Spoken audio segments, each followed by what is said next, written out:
you guys are flying through space looking for this starship. That we are.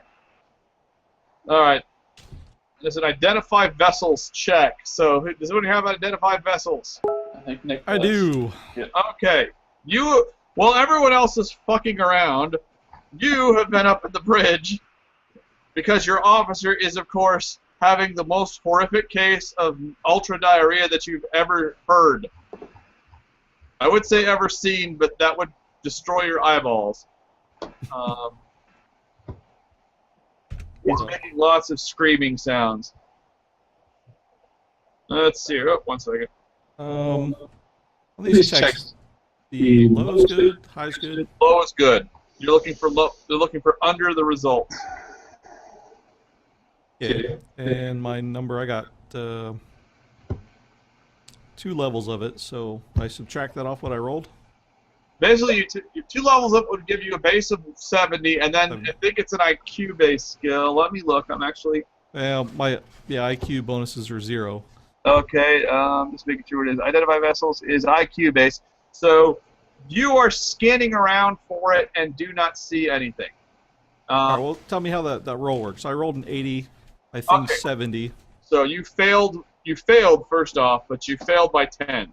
It's not a terrible failure. And honestly, this is one of those things that you don't see it. Let's see. Let me make sure there's not a more appropriate skill. You said the ship was very, very common. It's a very common ship, and there's almost no traffic here. So it's not a case of you mistaking it for another ship. There's just, you don't see anything. You go through the sensor logs, and there is not a single thing on the sensor log right now. Now, that doesn't necessarily mean there's nothing in the system. Matter of fact, it'd be very doubtful. It's not in a position where you can detect it right now as your most probable guess. You look at the system. There is an inner system. There are 4 planets in the inner system. A very tiny Mercury-like planet. 2 planets in the water zone, though one of them has a methane atmosphere. The other one, it looks more Earth-like, but it's on the edge of the sphere, and it's very hot at places. It's basically only survivable in the poles, and there's nothing noteworthy about it. No one's ever built anything here. The other planet is Mars-like outside of the water belt, and then there are 3 gas giants in the far system. So 4 inner worlds and 3 outer worlds. And an asteroid belt. Hey, does anybody here know how to search for gravitic impeller waves? No. Yeah. Lacking another skill, I'm gonna say identify vessel is the scanning skill, so to speak. I think maybe if this thing's just tooling around, which means it's not in hyperspace or nothing. It uses gravitic impellers to move it along. So if you search for the waves those things produce, you might have a better chance. All right. Do you want to attempt? You look at the sensors. The sensors can detect those, but they're not well calibrated right now. If someone wants to attempt to calibrate them using ionization engineering, you could do or nuclear engineering. Both of those would work. I think that might be Kevin, maybe. Or you might try to improve the computer's filtering and algorithms. You might try programming it better. That would be a... What am I thinking of skill-wise here? That would be a... What is it? Basic coding check at, we'll say, level 4. Coding? Okay. Tap, tap, tap, tap, tap. At level 4. All right. You tighten the filtering out and are able to isolate the gravitational radar. You basically fine-tune the sensors for detecting Leviathan-class starships. Nick, make another check. Good job there, Binary Bill. Okay. I made You it. go through the sensor logs this time with a fine-tooth comb, And at this point, you are able to isolate that the ship is not in the inner system. You get a good enough look at the inner system that you are positive that the ship is not in the inner system. So you see 3 large gas giants in the outer system is the only thing you can think of. Must be over there. Well, goddamn, what the hell are we doing here then? Well, I gotta start somewhere. All right. Then someone makes a piloting check, which of course would be Kevin, who is busy having horrific diarrhea. I can do that too, I think. Okay, Kevin is in the toilet, so you may make the check. Spacecraft. Yep, that is what it is. Spacecraft. Yeah. You line it up and start heading out to the outer system. You pick a course that gives you good sensor hits on all 3 planets. Make another identify vessel check. And there's your hit. You get on the 3rd largest, the farthest away and largest of the 3 gas giants. You lock onto the Nostromo. You get a solid hit on it. It is there. It is in a decaying orbit, and actually that's here. Yeah, make a navigation space check. Anyone who's got that. I got it, unless someone else wants to do it. Now you can both make the check. Oh, okay. Yeah. How many levels do you have in it? Just 1 level, so 60. 60. You make it with enough to know the Nostromo is in a decaying orbit. It is going to fall into the gas giant in... We gotta hurry, buds.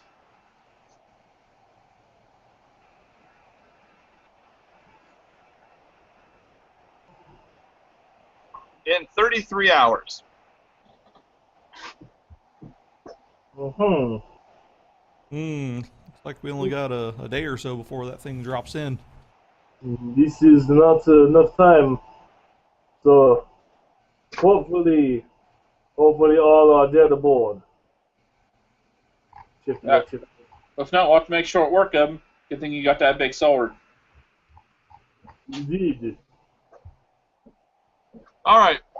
With that, you start flying. You were already piloting the ship very well, so no sense in making another check. You turn the ship and start heading towards the Nostromo. You are approximately 2 hours away from the Nostromo at your current speed. You can try to speed up, but if you miss, you're going to screw up your orbit, and it'll take you an extra hour. You can shave an hour of time off, but if you screw up, you'll probably add an extra hour. Hey, look at that. So we should run that by the leader. Yes. Yep. Can we really call him our leader at this point, since he's an absentee? Well, that's what most leaders do, right? Yeah. He's leading from the rear. Yeah, I'm leading from the rear. It's okay. Space diarrhea is nothing to argue about. Where are you? I don't see. All right, fearless leader. We've located the ship. It's 2 hours out. Looks like it's going to fall into the planet in 33 hours. So if we speed up, we can shave an hour off of that. But if we miss, then we're actually going to add more time. Okay. So what's your call? It's not a terribly complicated maneuver. It's a level 3 piloting check to shave an hour off. You really can't shave much more than that with this ship. Yeah, well, what's your number with piloting, Kevin? My number with piloting is 2. No, the actual number you'd be rolling under. So 70. 70 plus. His manual dex modifier, skill bonus. I'm grabbing my sheet. 1 second. Okay. Because if Nick's character can pilot, actually, maybe figure out who's better. Mine's 65, so his is already better. They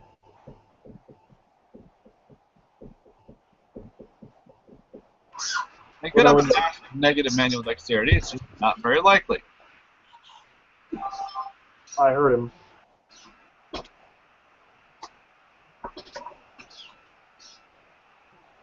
Yeah.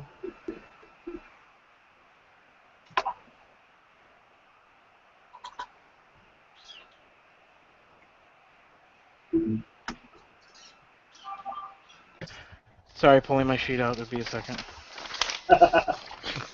Out of his butt, where all the diarrhea was. Yes. Or my work bag. Where all the diarrhea is. Yeah, where all the diarrhea is.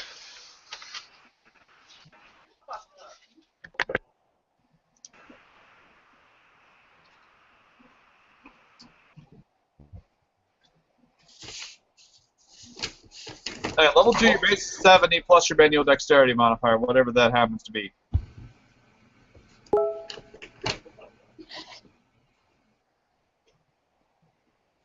Oh well, since we got a second, how was I supposed to do my weapons? I never redid the right number on those. Weapons are 4% per level of weapon skill. So whatever the number is in the book, plus 4% for your level of skills, plus your manual dexterity bonus. What's your manual dexterity? Mine's a +5. Well, range attacks +1. Alright, so +1. So add 1 to everything, and then 4 times your weapon skill level, whatever that is. Then in Hey, Ryan. Yeah. So since I have a ton of computing skill, I want to start coding a program for doing level 10 ionization engineering checks. Which, if I'm reading this correctly, You have 5 levels of ionization engineering. you have to have 5 levels? No. But could I do it for then? You need to have half the level of skill to give yourself the programming. Or if you program it, you have to have at least half that level of skill to program it to whatever level. So 5 levels of ionization engineer will let you program up to 10 levels of ionization engineering. You could probably I would let you slide into a 1-level ionization engineering program, but that'd be about it. Oh, that would still be better than what we have. No one has ionization engineering at all? I don't believe so. Okay. Nope. All right. Couple hundred skills in the book. I'm, a combat guy. Okay. Since it's taking forever and I don't feel like dealing with this anymore, you guys spend the 2 hours, get yourself into a nice little parking orbit, and come up close to the Nostromo. The Nostromo is, with level 1 identification, ship identification, you recognize all the telltale signs that the ship is in emergency control. All the little yellow lights are flashing. The thing that strikes you as odd is only about half of the little yellow lights are flashing. The whole ship should have all of its emergency damage lights on, and it's not running with all lights, which typically indicates that there is some serious problems with the ship. What about escape pods? As you're glancing over the ship, you recognize the telltale markings of lots of escape pods have launched free. Good. So that's definitely something. Yeah, because we're wanting an empty ship. Good. Hopefully there's that many less to kill. I mean, yeah, kill. Let us be clear. We're going to have to kill something. Good. That's the only reason I'm here. I thought you were an engineer. It's been a while since I shot some stuff. Yeah. Alright, so you guys are currently on the outside of the ship, looking in, so to speak. You've gone to where the docking bays are, and your ship is parked outside of the docking bays. Your ship will have enough power to get out of the gravity well of this star or this planet pretty much no matter what. Until you're kissing atmosphere, you're fine. And even if you were kissing atmosphere, you could get out of it. The Nostromo will be beyond the point of no return in 31 hours. So who's going over? Everybody's going over. We're going to need everyone. We all have spacesuits and stuff. We don't have an issue with going across. I have containment and training in extravehicular movement in space. Yeah, those containment suits last about 10 seconds, and then you're dead. I have an 8-hour methane supply. No, I mean it's pressurized, dude. Well, look, you do have 2 good working multi-form spacesuits in your ship's lockers, but you only have 2. I don't breathe or anything, so it's not an issue for me. Okay. But I don't have EBM, so I need assistance getting over. Well, I have the skill, and I bought all these add-ons, so I'm pretty sure that my armor will let me get over unless there's something that I don't know about. As long as you have environmental containment and an oxygen supply. Methane, but yes. Well, you know what I mean. An atmosphere supply, you should be okay. Technically, you're supposed to have radliner, but you're only going to be out, as long as you're not in space long term, you'll be okay. Yeah, I got it. I'm good. I have a rank of EVM as well. If I need to go out, I can. Okay. So right now, Moze is using his armor instead of his suit. That's fine. The only thing is your suit does not have any. Does your suit have a thruster pack on it or anything like that? Ran out of money. I'm sure you do. Can we just use a grappling hoist? Armor option grappling hoist? Yes, you can. I have one. If you've got a grapple hoist, yes, you can use a grapple hoist on it. You have to get the ship a little bit closer, so you'll have to pilot the ship in closer than you are. Right now, you're about 200 meters out. Getting it that close without actually kissing the other ship will require a piloting check. Difficulty level 1. Miss. All right, Kevin, you back yet?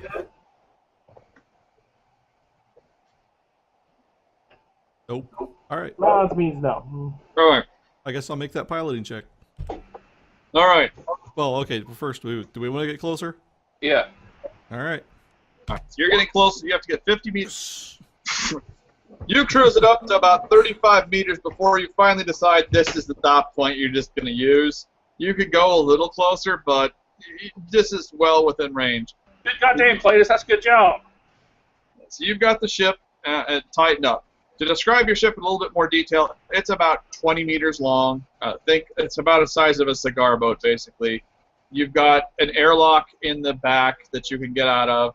It's also got a tractor beam projector, but you're immediately aware that it's woefully inadequate for pulling the giant hulking thing next to you. But it could stabilize the ship next to us, or no, us next to it. Well, could it correct the degrading orbit at all? Give us more time? That would be a very interesting navigational check to try to figure that one out. But yes, there are some possibilities there that you could, if nothing else, extend the time frame that the ship would take before it crashes. I think that's something we would want to do before we went over. I can't say character because my character doesn't have those skills. We got 31 hours. Let's just get on there and you get me and Cletus in there. We can fix whatever's wrong. All right. You guys are 35 meters away. Your grapple gun is well within range. You fire. Make a 2-hit check to see if you hit what you were aiming for. What are you aiming for, Andrew? Just any piece of hull. Okay. Well. First off, can I do a sighting check to find a panel or anything that looks like it would activate any type of emergency release? We know exactly what it looks like because we have this diagrams. You have diagrams. I'm a little oblivious to this. You're going to have to point it out to me. That's what I'm doing right now. Look here, you freaking excellent. Then I will shoot my grappling hoist within about 5 feet of that. Okay. Make a 2-hit. Now that you're aiming for a specific target, make a 2-hit check. Kevin's the issue. What would the base be? Yeah. Yeah. Assume it's got a, we'll say, 60% accuracy. I miss it by 5%. All right, you. Give me a sec here. Let's see.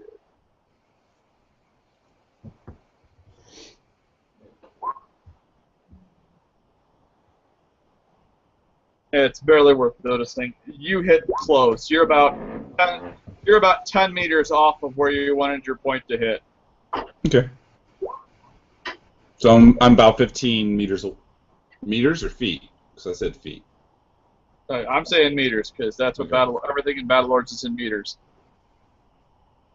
Okay. The metric system wins.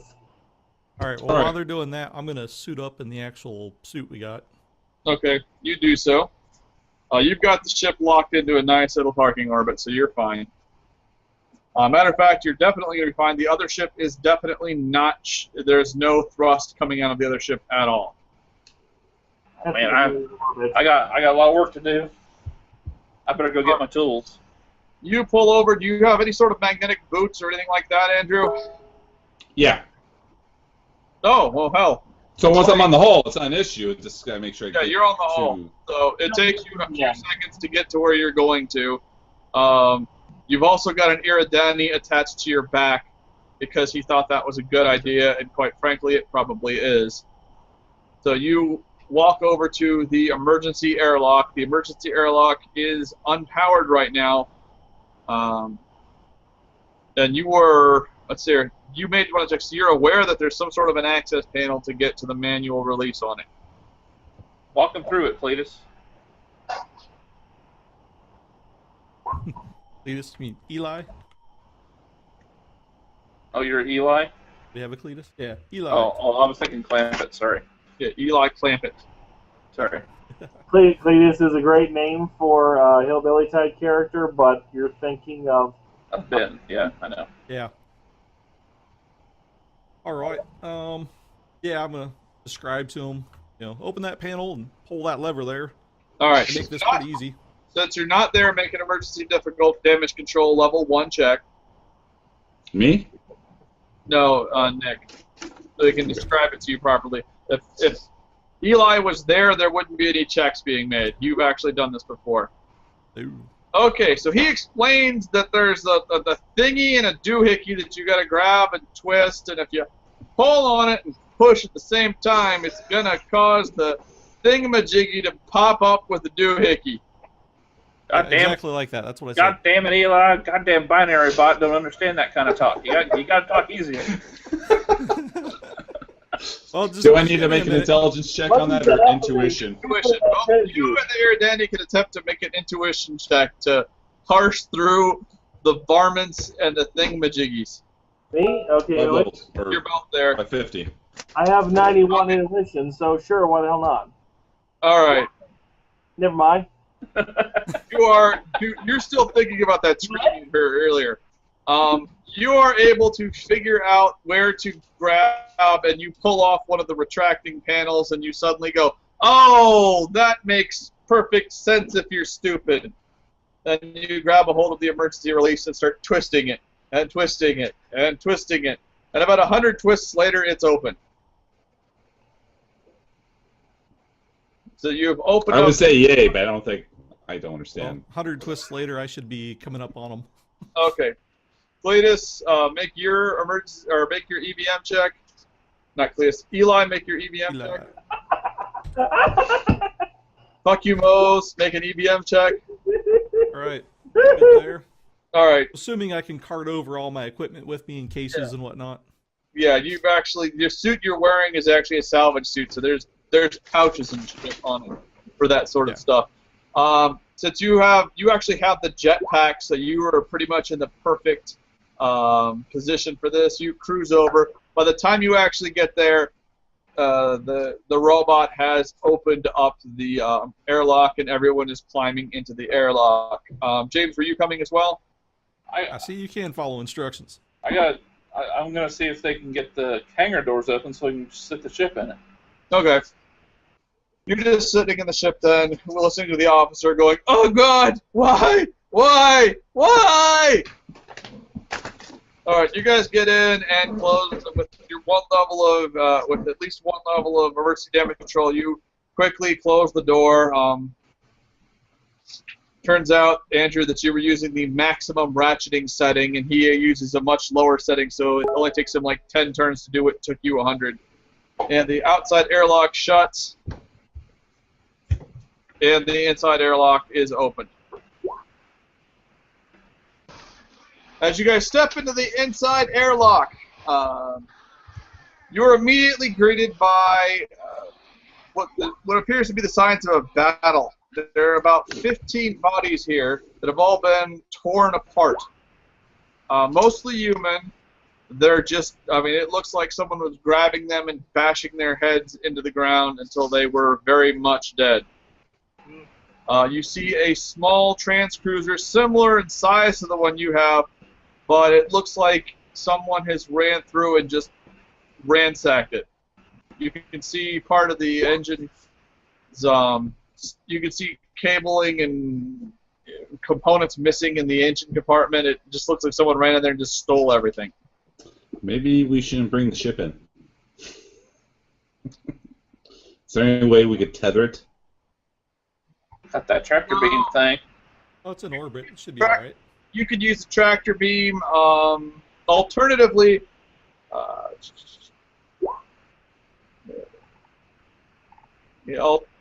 alternatively, if you left the ship on and open, if you left the ship under power, no one could do what just happened to that thing. There would be, your ship has triple redundancy, and as soon as they went to touch whatever they touch, it would cause them to spontaneously catch electrocution real bad.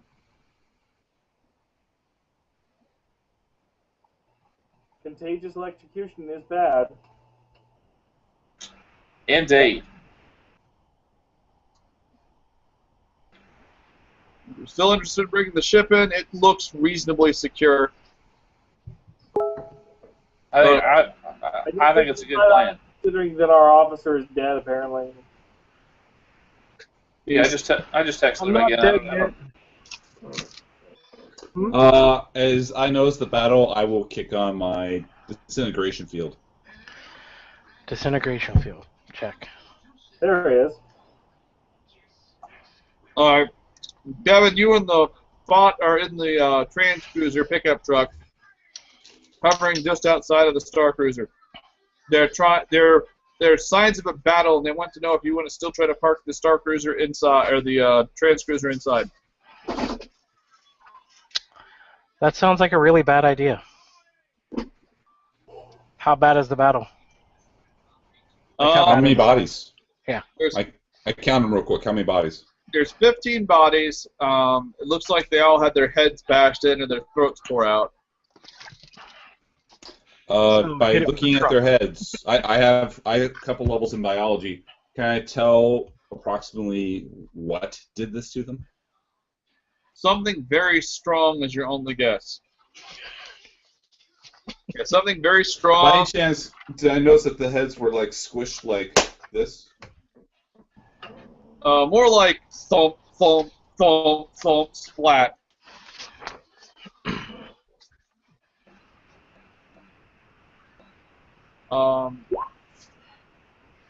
Smushed by big monster would be a good statement.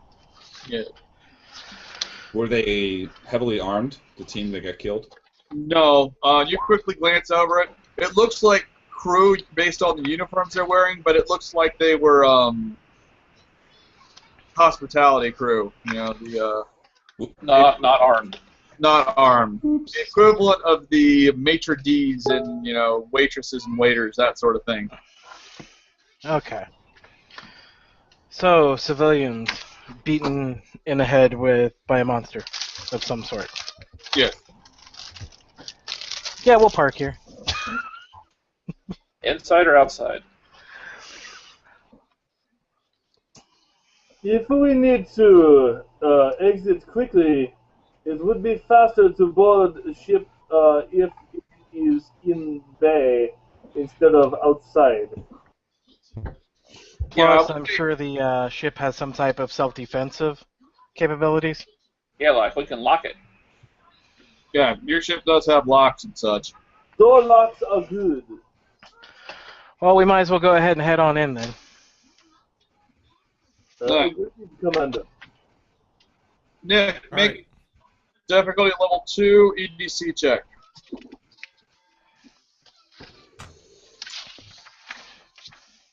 Oh, is that me? Yes. Your name is Nick, yes. What am I checking for? We're trying to open the airlock, or the hangar bay. Yeah, Can I assist? Not from the Um, inside. No. But 50 is Alright. sufficient. You push the appropriate buttons and you attach the large power pack you have, and you see a force field temporarily erect itself as the hangar bay door swings open.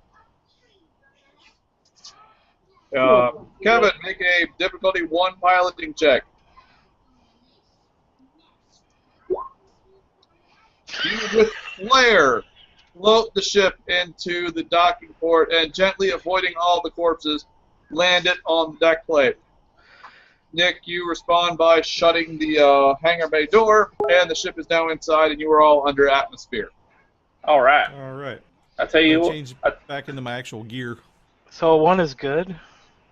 yeah, it's the best you can do. Okay. I tell you what, Lieutenant, that's one hell of a piloting job right there. It's no wonder they promoted you. This was impressive. You'd almost think I should have been flying the whole way here. You would have got here an hour earlier at minimum.